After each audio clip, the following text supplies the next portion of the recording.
गोविंदा है, प्यार एक परिंदा है, प्यार मीरा और गोविंदा है। मिट गए प्यार करने वाले, मिट गए प्यार करने वाले, मगर प्यार आज भी पर्वतों में जिंदा है।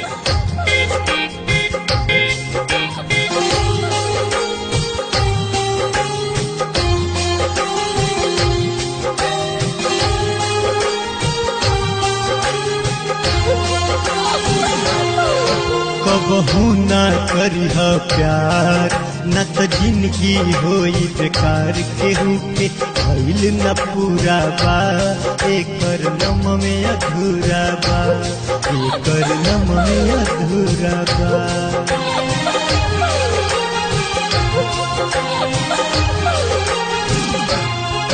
कबहू न करिह प्यार न तो जिंदगी होई बेकार। केहू के भइल न पूरा बाए कर नम में अधूरा बाए कर नम में अधूरा बा।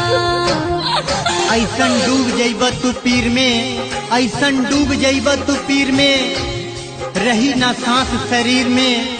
हीर रंझा के पूरा न भइल तहरो नइखे तकदीर में। खुदा निंदिया लागी रात रात भर अखिया जागी, तनिको ना निंदिया लागी रात रात भर अखिया जागी।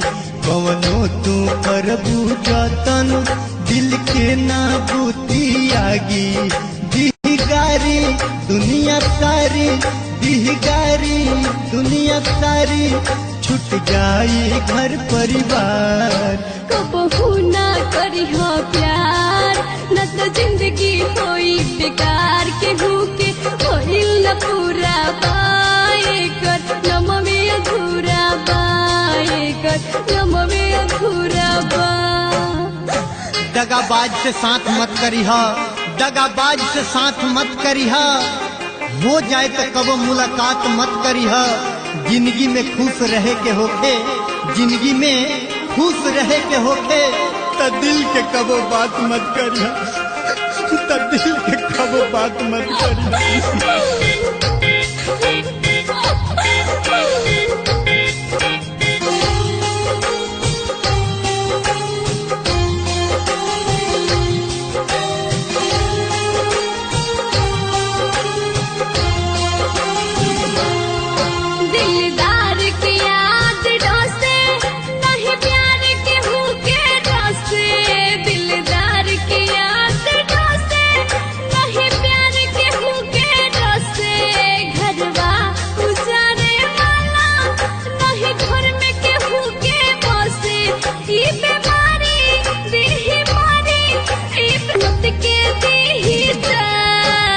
कबहू न करिह प्यार न त जिंदगी होई बेकार। केहू के त जिंदगी होई बेकार। केहू के भइल न पूरा बा, एकर नम में अधूरा बा, एकर नम में अधूरा बा।